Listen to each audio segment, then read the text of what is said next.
Durante muitos anos trabalhando no sistema prisional, eu aprendi uma coisa que vale também para a vida aqui fora.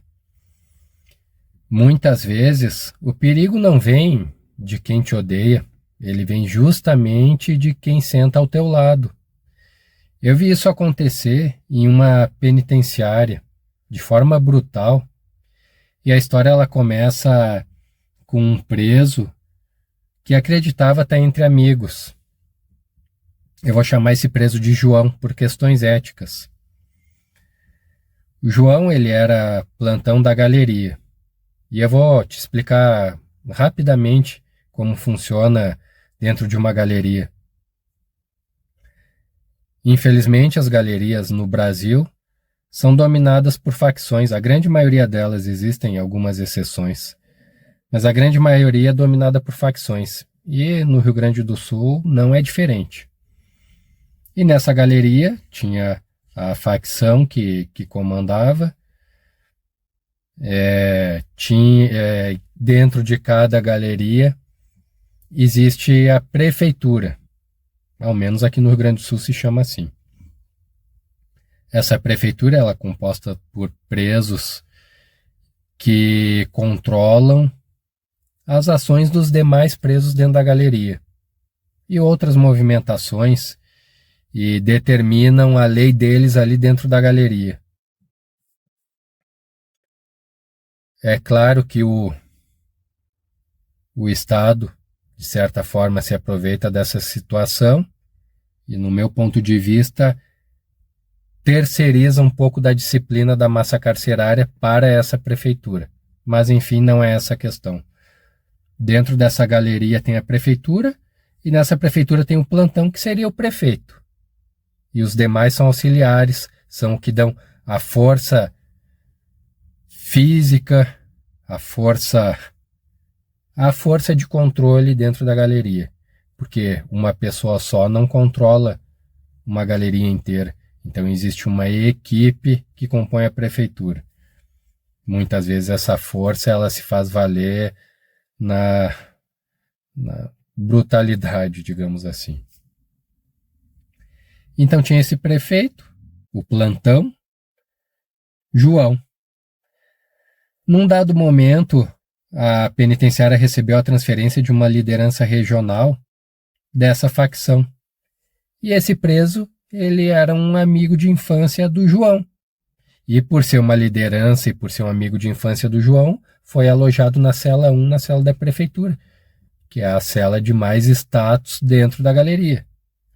São as pessoas que controlam os demais presos, a disciplina dentro da galeria.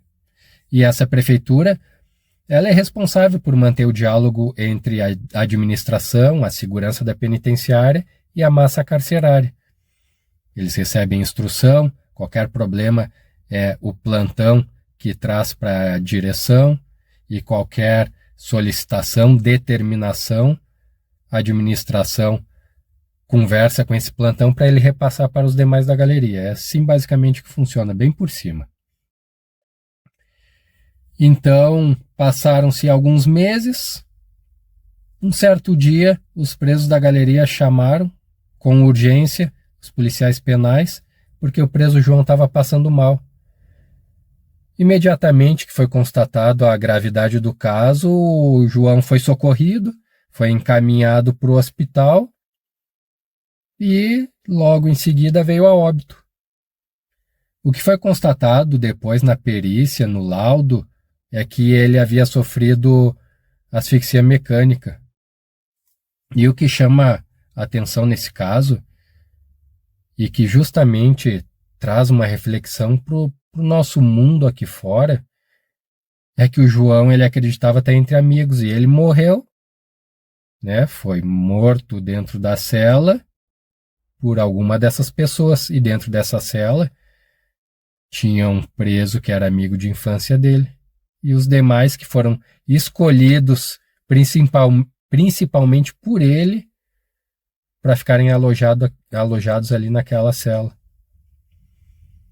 Então isso faz a gente pensar que nem sempre a gente conhece aquela pessoa que está ao nosso lado, que a gente convive há anos, E isso vale para relacionamentos, né? Quantos casamentos acabam depois de 15, 20 anos juntos, numa confiança, numa relação de confiança, onde tu conta tudo para essa pessoa, a pessoa tem toda a tua intimidade, e de uma hora para outra tu descobre que aquela pessoa não é nada do que tu imaginava. Aquela pessoa tá te enganando, tá te traindo. Né? Quantas vezes a gente já ouviu histórias assim? Ou então, de amigos de infância, montam uma sociedade e começam a aparecer problemas. Um dos sócios descobre que o outro está desviando dinheiro. E a gente está falando aqui de amizade de infância. Isso também ocorre, a gente ouve essas histórias. E muitos casos desse tipo que a gente ouve falar em confiança, e essa confiança é quebrada em um determinado ponto. É claro que eu não estou dizendo aqui que não se deve confiar em ninguém, porque aí não existiriam relações, não existiria casamento, e uma coisa que eu acredito muito é em casamento, em família. E o que eu quero aqui trazer essa reflexão é que a gente tem que confiar. A gente tem que confiar, mas a gente não pode ser ingênuo. A gente tem que confiar, mas a gente tem que fazer o uso da maturidade. Confiar com maturidade, não com ingenuidade. Que proximidade não é garantia de caráter. Proximidade não é garantia de caráter.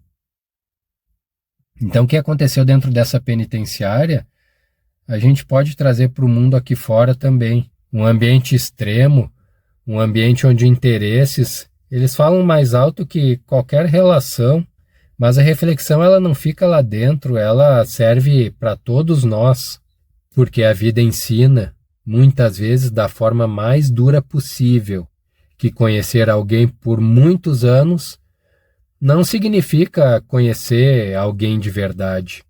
O tempo, ele revela algumas pessoas, mas também esconde algumas pessoas. E talvez a maturidade, ela esteja justamente em confiar em alguém sem ser ingênuo. Porque nem sempre o perigo ele vem de longe. Às vezes ele já está sentado ao nosso lado.